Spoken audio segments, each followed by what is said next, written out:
Welcome to another episode. I'm Dean and Cyphre. Today we're actually going to be going over a new product we picked up, the G18c. WeTech's Glock 18c 4th generation Glock. First in the market to be a 4th gen Glock, which is quite different from the regular by a variety of reasons. 4th generation came out about a year or two ago on the open market. It's still pretty hard to find, and it still has some problems with the real steel. The Glock 18, however, came out about 1986 and introduced only to law enforcement. It, however, is actually a really rare pistol because it wasn't really fielded that often and it didn't really serve a purpose, just like the M93R. So any videos you actually see of a Glock 18 actually aren't most of the time. You'll see little blocks sticking out the back, and that's actually what the full auto firing mechanism is, and it's not actually a Glock 18. The designation C is relevant to this compensation. The original actually had a compensator sticking out the front end,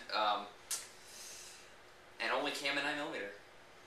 Right, now this one, since it is made by this will fit the magazines from the 17. Standard magazine fits right in it, and it does come with one magazine as well. So it's going to be easy to find replacement magazines when you're shopping for it. Not too expensive either, about $24.99 for the replacement. Really cheap magazines. Yeah. The gun itself, we picked up over at Airsoft. We want to send a shout out to them. Thanks again, guys. Runs about 110. So comparison to some other full automatic Glocks, it's actually a really good price. Cheaper than that Beretta. That's for sure. The other nice thing about this one, it comes with a couple optional back straps. The Generation 4 introduced a lot of changes visually to the Glock lineup. They changed the entire checks to the outside and the front and back strap.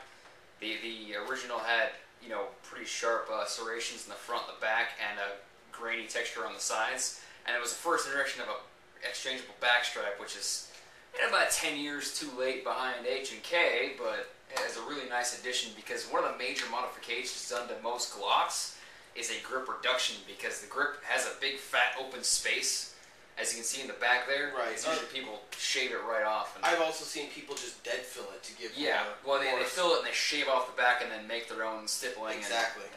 That's the most common one. I just installed the largest back strap that comes with it. And it installs really easy and clips in place. It's not going to come off. And actually, I find it with the largest one a little more comfortable than with the stock. Right. The stock size, I believe, is smaller than the traditional Glocks, and the medium, I think, is the normal size. Right. And these are actually simple because you don't have to remove anything. It just snaps right in. The original small is actually just grooves in here, so it's pretty easy to just flip them out. Now, we did also include a couple of replacement pins, so if you want to drop the pin out, you can actually drive a fresh pin through there. A longer pin that extends to the holes here. So it fits it a little bit tighter. You don't have to. It will clip right on and it's not going to go anywhere. Another point of detail that they did on the back straps right here, you can't see it. Hopefully we can get a better shot for you. It actually has a G stamped into it. Right. To give a little bit more detail. It's not on the back strap anyways. Now, a lot of people's main concern when they're looking for a Glock is they want something with trades. This does have some form of trades. It's not going to say Glock. It will say G. Go ahead and remove the tape. Let's see if I actually get this off now. Dang your tape. At least it's not glue or whatever they use in the overseas.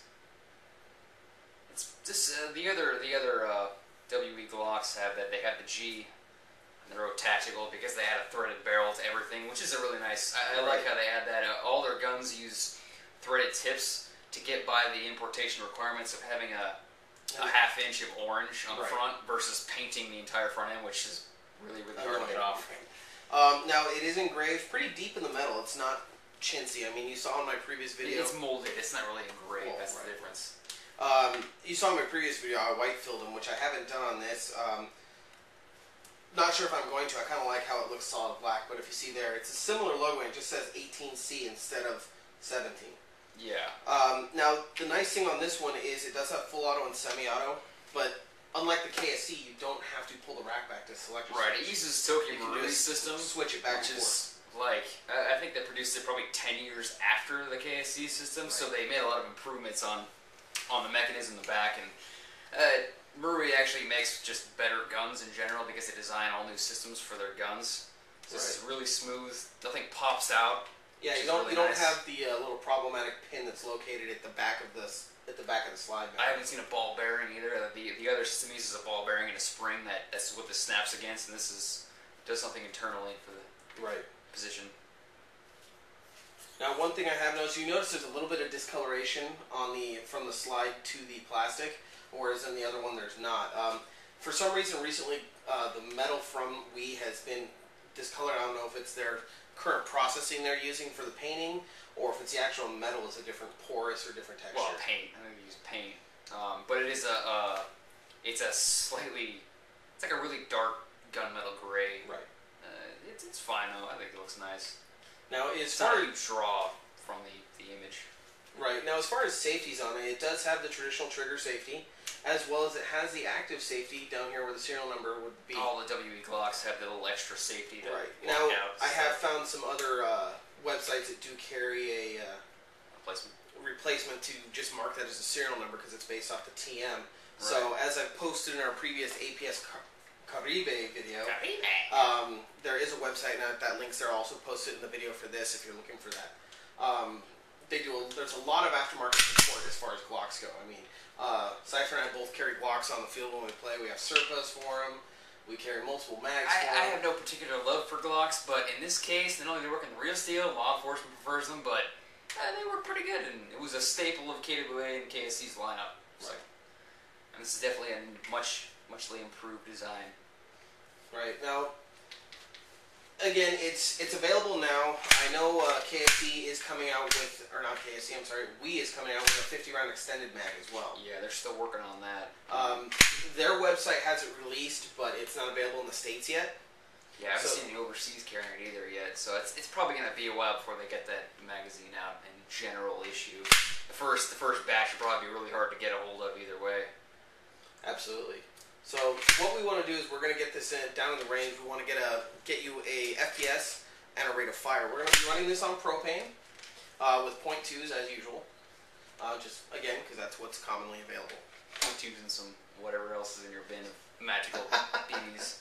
Hey, whatever comes to me free, I use. Yeah. So we're going to load up the mag here. It's pretty simple, just with a speed loader.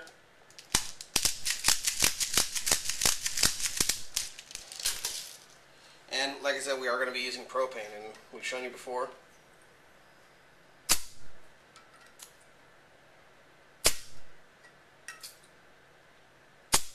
And that's it. So this is the FPS test in semi-auto with 0.2 gram. Current ambient temperature around 77 degrees Fahrenheit.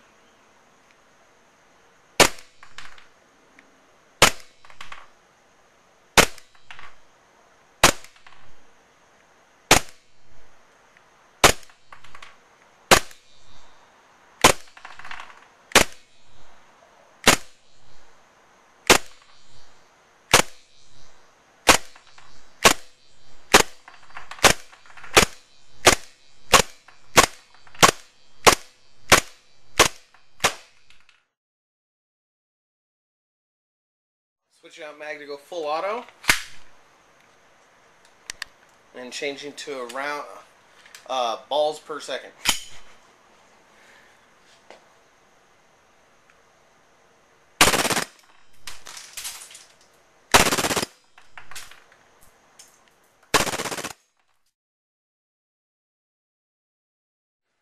So we've gone ahead and we put it down range.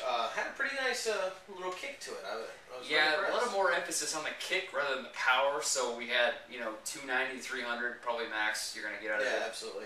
But the kick is way more intense than other guns. Yeah, I was really impressed. It actually just makes for police training. It's gonna be great for muscle memory retention.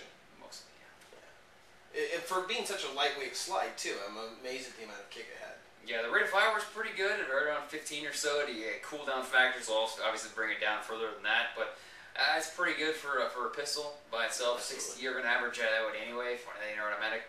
And cooldown was not too bad. WE has worked a lot on negating cooldown, so this is definitely pretty good. One other reason that the cooldown's a little bit better is propane, we've noticed, doesn't get as cold when you're firing it. Somewhat, yeah. And it's also not as cold as usual here. Yeah, it's a good 75 degrees tonight. So it's 77, yeah. So I mean, the last video we did, it was in the 60s, and it didn't really utilize. Didn't have any gas expulsion out of this, luckily, which is really nice. Yeah, a lot of guns right out of the box. Your first couple mags, you're gonna just go everywhere. Yeah. Well, you run out before you even get the last of the mag out. Right, and this thing performed great. It locked back when empty. It didn't have any issues getting through the full mag on full auto, so... You'd probably attribute that to its Marui ties with the mechanism, because there's a lot more emphasis on the kick and less so on the power, because the more power you stick into it, the more your cooldown you're going to get, the slower it's going to go. Obviously, it brings it down to about almost down to 0.29 or 0.9 joules, which is Japanese and European restrictions, I believe. Which is great for anyone in Great Britain or Europe, because I believe Customs has a limit of 1 joule to get it in their customs. So Canada is the same way, but here in the States, we don't have an FPS limit. So. At least it's not Mexico, who's half a joule. Yeah, I don't think they care either, because they got fireworks. Yeah, exactly. They just Roman candle everybody. So we have a couple mags filled up, and we want to show you the action on it. So Cyphre, there's a full mag. There's no BBs in it, so you're just gonna hold down the slide lock to show you full auto. So if you just bring it over here in the light, so you can see the slide function. And it's oops. Oh, how cool is mag? It was a little cool. So cool.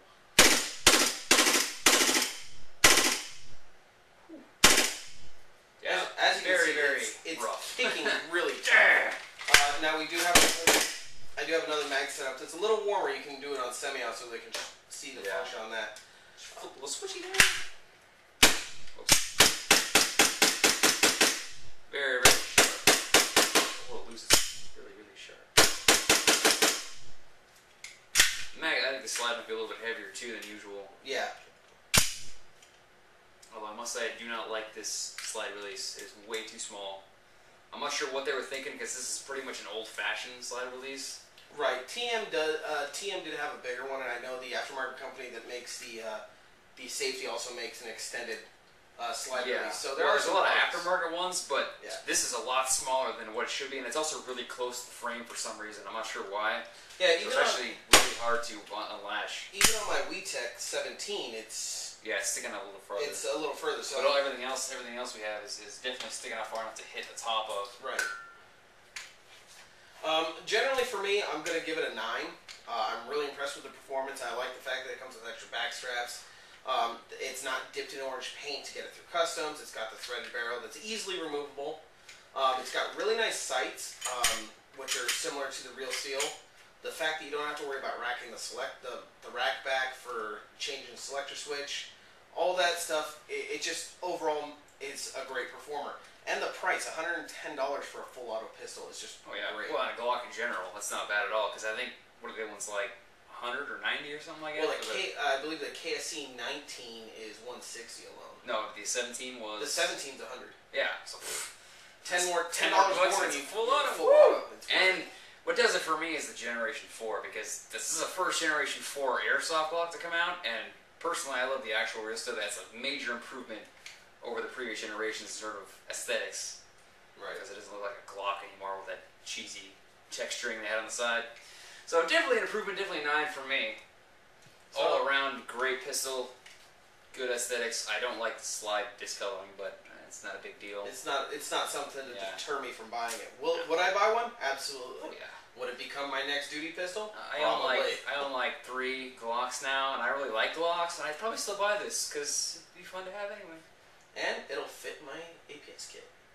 There you go. It'll fit right in that carbine kit. And then once that 50-round mag comes, I'm set, man. Oh yeah. So. Good times. But so that's a 9 overall from us. It's a way to go. I'd say hunt it down. Find it wherever you can. I know Airsplat just got them. They're pretty new to the market, so it might be out of stock in most places anyway, but it's worth it to find it. Yeah. Well worth it. For the review, I'm Dean Donovan. This is Cyphre. Remember, Airsoft's not a crime. Play hard and play safe.